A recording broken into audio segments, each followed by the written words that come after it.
Hello students, welcome to online classes.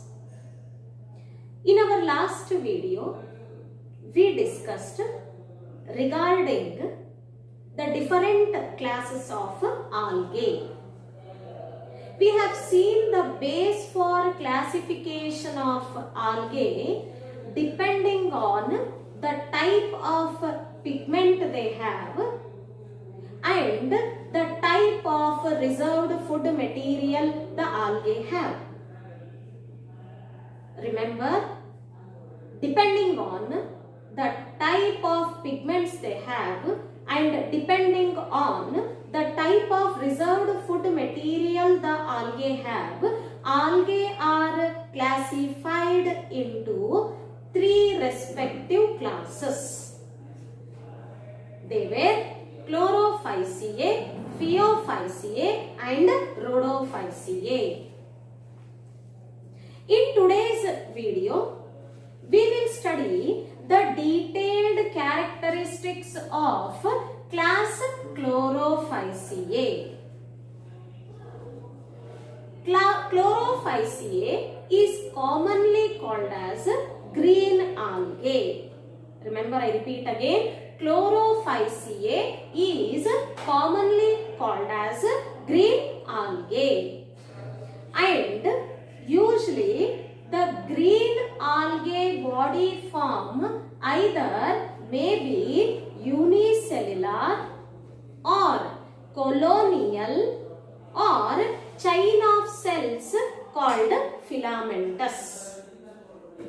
Remember, the green algae body form may be either unicellular, colonial or filamentous body form. And usually the green algae appears grass green in color. Why it appears grass green in color? Due to the presence of the dominant pigment called as chlorophyll A and chlorophyll B. Remember, the green algae or Chlorophyceae appears grass green in color due to the presence of the pigment called chlorophyll A and chlorophyll B. And why they appear grass green in color, you have understood. Due to the presence of pigment chlorophyll A and chlorophyll B. Where the chlorophyll A and chlorophyll B pigment are located. Chlorophyll A and chlorophyll B pigment are localized within a special structure called as chloroplast. Remember, the chlorophyll pigments are packed within the specialized structure in the cell called as chloroplast. What is the shape of chloroplast? How do they appear in green algae? Remember, in green algae, the shape of the chloroplast either may be discoid in their shape, plate-like, reticulate, cup-shaped, spiral-shaped, or even we can find ribbon-shaped chloroplast in the green algae. What is the function of chloroplast? As you all know, it is helpful for trapping the sunlight and carry out photosynthesis. The food which is synthesized in the chloroplast, where it is stored. Where the chloroplast synthesized food is stored in the green algae.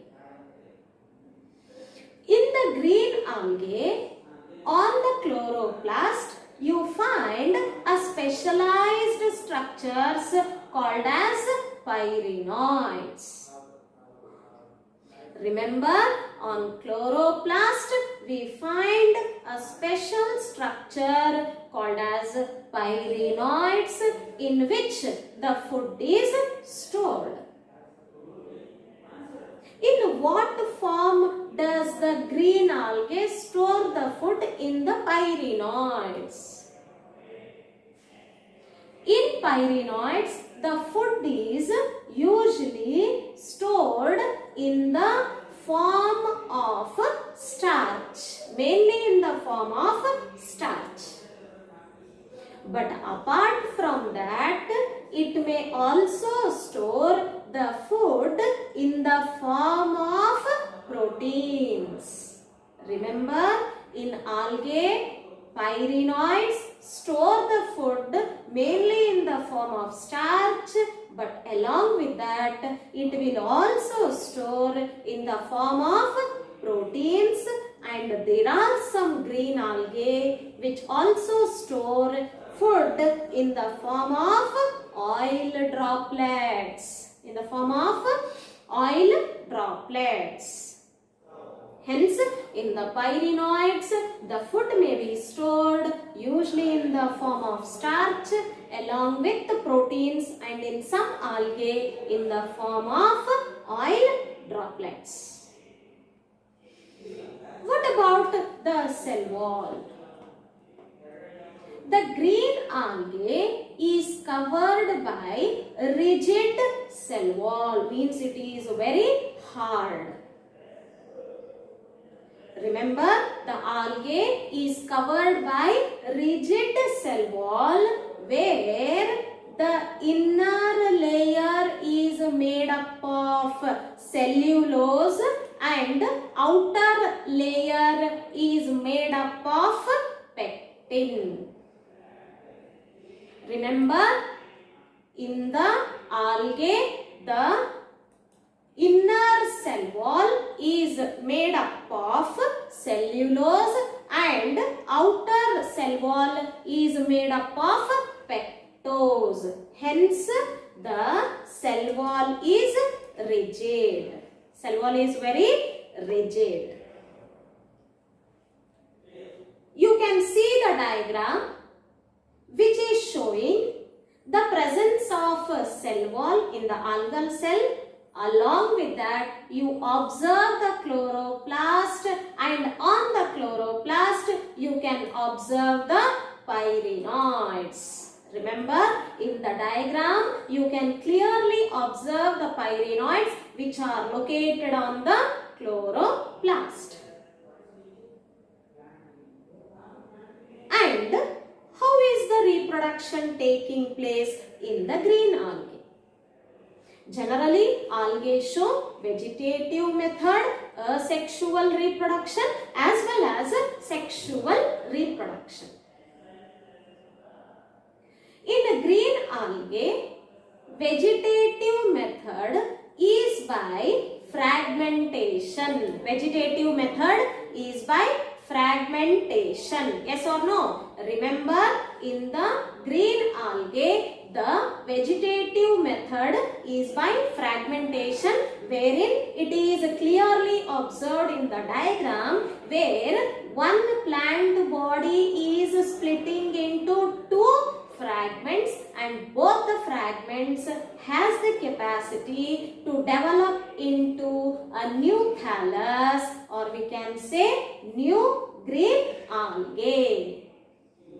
This is vegetative method. Remember, next one is asexual reproduction. How algae reproduce asexually? Asexually, algae reproduce by producing flagellated spores or asexual spores, which are the common type called as zoospores. Remember, in the green algae, asexual reproduction takes place by producing asexual spores called as zoospores. In last video, you have seen what actually the zoospores are. wherein the zoospores are produced within a special structure, which we call that structure as zoosporangia. You can see the special structure called zoosporangium consisting of many zoospores. When the zoosporangium will break, it will release many zoospores.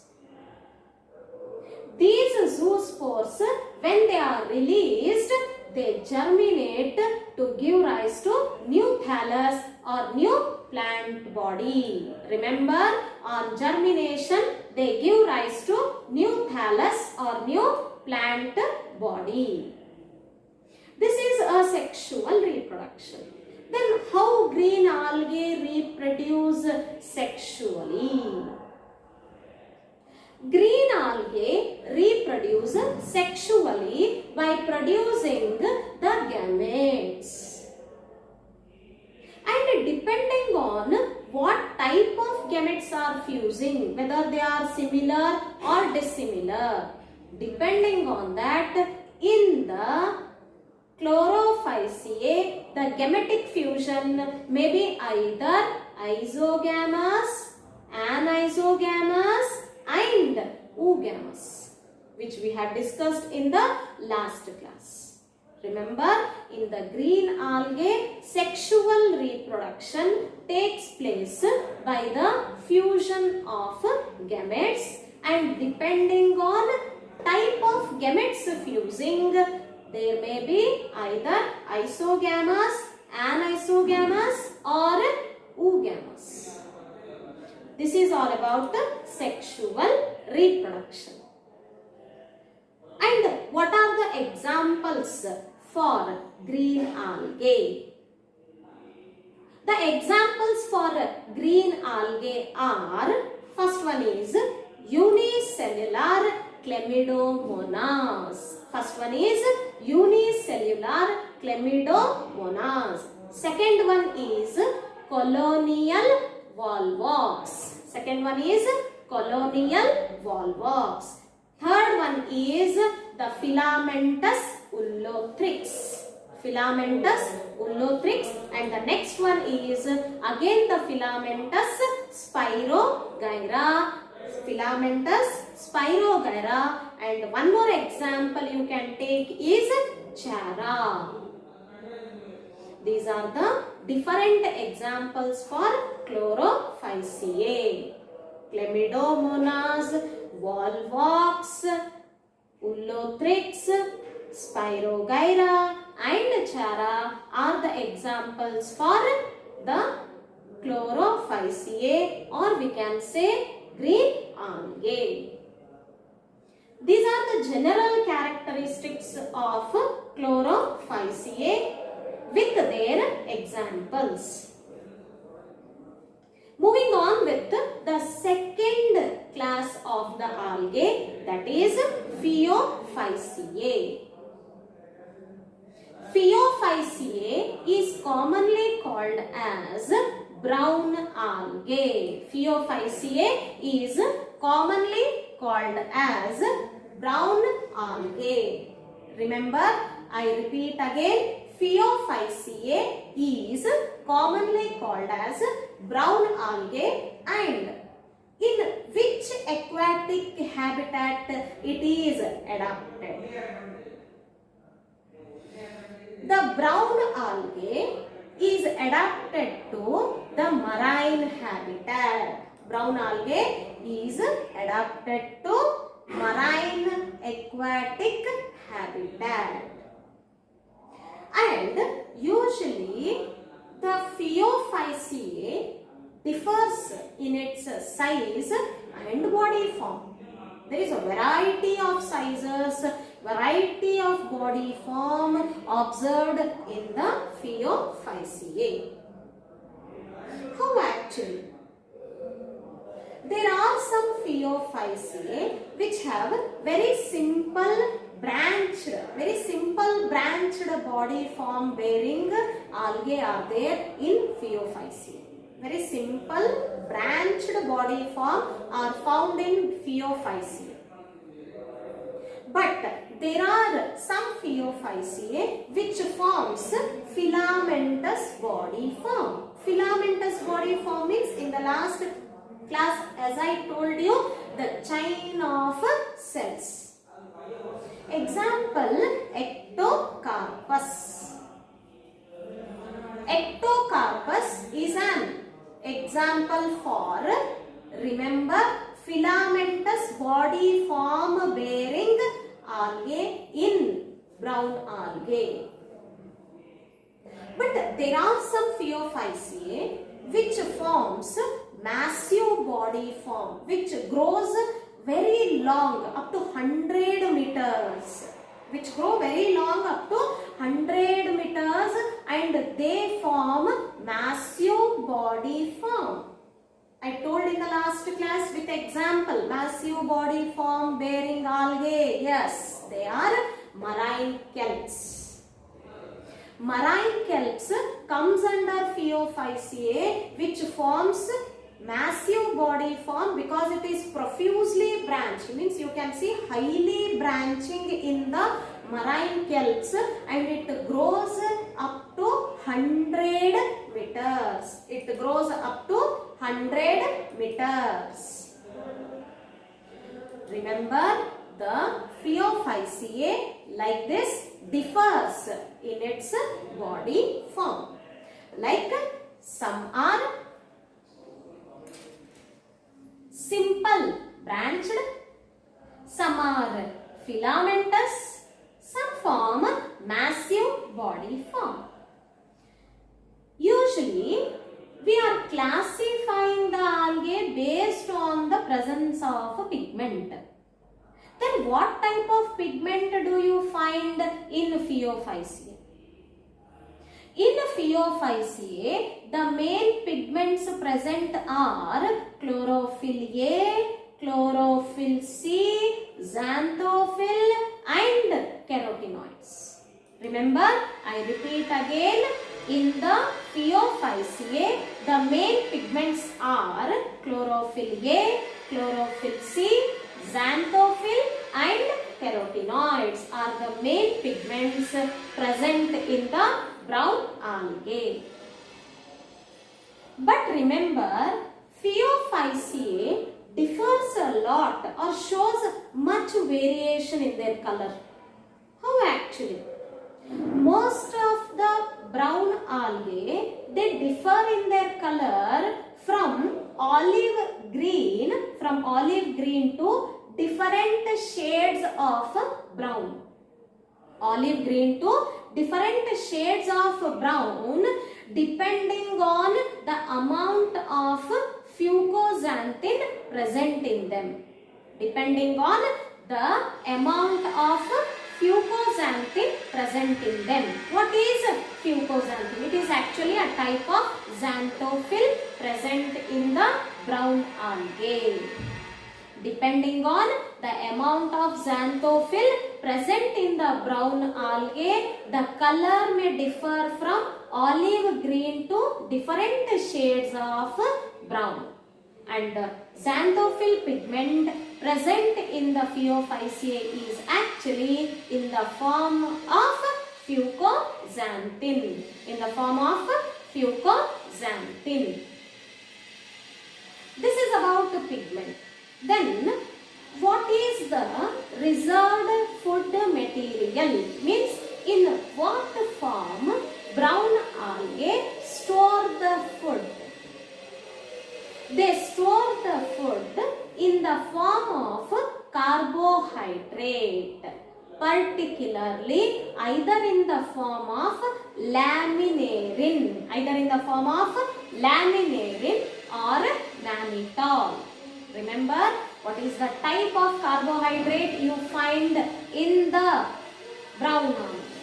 It may be either in the form of mannitol or in the form of laminarin. And usually, when you observe the vegetative cell of the Phaeophyceae, you can find usually they have a cell wall. Of course, the vegetative cell or all algal cell, they are covered by cell wall. But apart from that, in Phaeophyceae, the vegetative cells on the cell wall or outside the cell wall, they have a mucilaginous coating called as algin. Mucilaginous coating called algin. In the Phaeophyceae, the vegetative cells are covered by or it is surrounded by the mucilaginous layer, which is having a sticky substance called as algin. Called what? Algin. Remember, one more important point. Outside the cell we have seen, but what about the inner composition of this cell? Anyways, the cell will of course have the nucleus. But apart from that, in the Phaeophyceae, along with the nucleus, you also find centrally located vacuole and plastids. You also find vacuole and plastids along with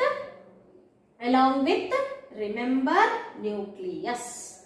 Remember, along with nucleus, you also find plastids and vacuole in the Phaeophyceae cells.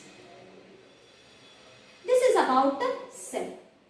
But what about the complete body of the Phaeophyceae or brown algae?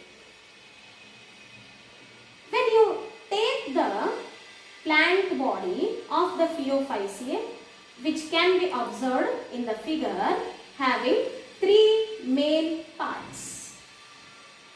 Remember, the plant body of Phaeophyceae has three main parts.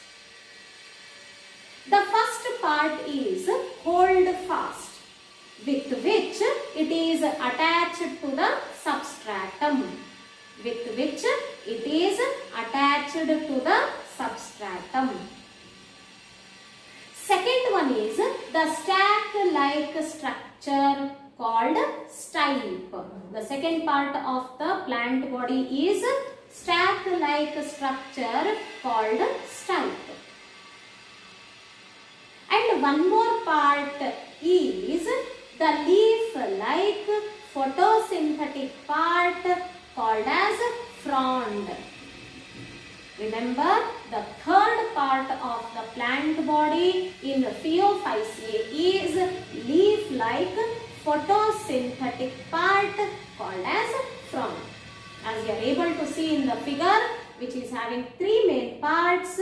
First one is hold fast, attached to the substratum, stack-like structure called stipe, and photosynthetic part called as frond.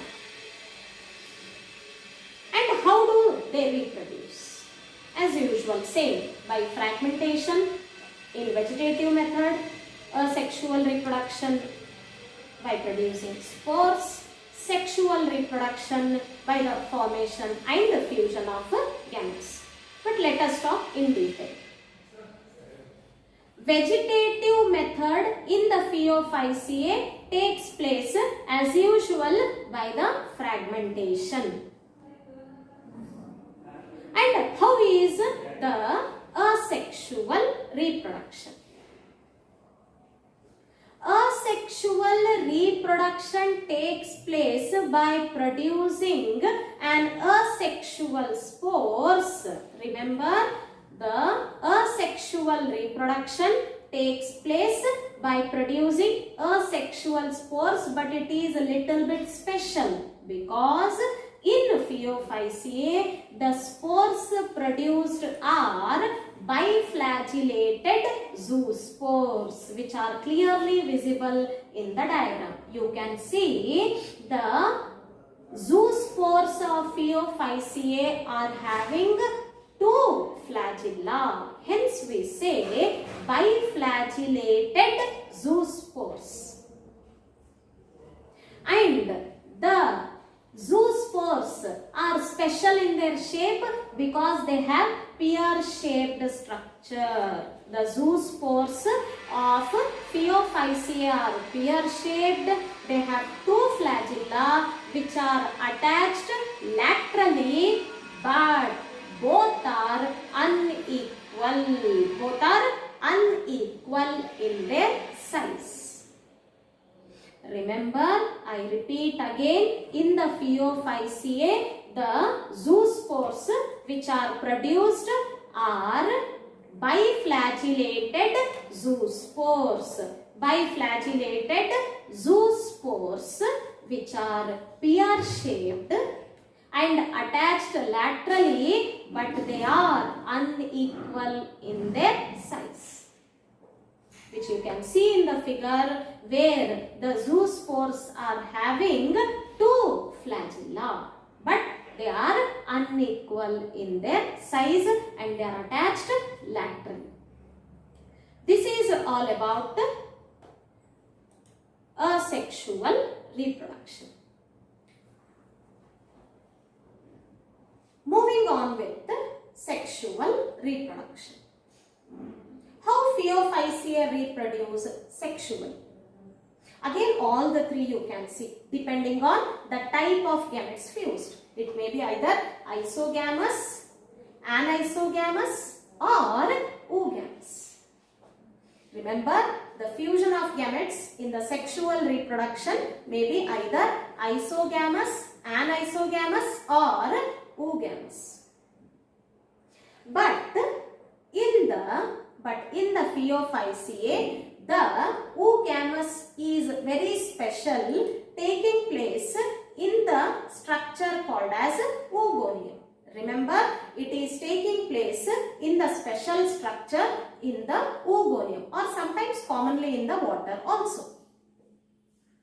Remember, in the Phaeophyceae, the fusion of gametes may take place either within the water or within the special structures called as oogonium. And usually how the gametes are? Gametes are pyriform. Gametes of Phaeophyceae are pyriform. Pyriform means the pear-shaped structure. Pyriform means pear-shaped. They are pear-shaped and even they are biflagellated. Means even they have two flagella attached laterally. The gametes of Phaeophyceae are pyriform, means they have the pear-shaped structure with two laterally attached flagella. And it takes place, the fusion of gametes takes place either in the water or within the specialized structure called as oogonium. This is the general characteristics of the second class of algae, that is Phaeophyceae. What are the examples for Phaeophyceae? The examples for Phaeophyceae are, the first one is Ectocarpus. First one is Ectocarpus. The second one is Macrocystis. The second one is Macrocystis. The third one is Dictyota. The third example for Phaeophyceae is Dictyota, and the next one is Laminaria. Next one is Laminaria, and the next example is Sargassum, and the last example is Fucus. These are some of the examples for Phaeophyceae. These are the general characteristics of two classes. One is class Chlorophyceae, another one is class Phaeophyceae. This is all about today's video. In the next video, we'll talk regarding remaining one class, that is class Rhodophyceae, and also we'll discuss regarding the economic importances of the algae. See you in the next video, children. Take care of you.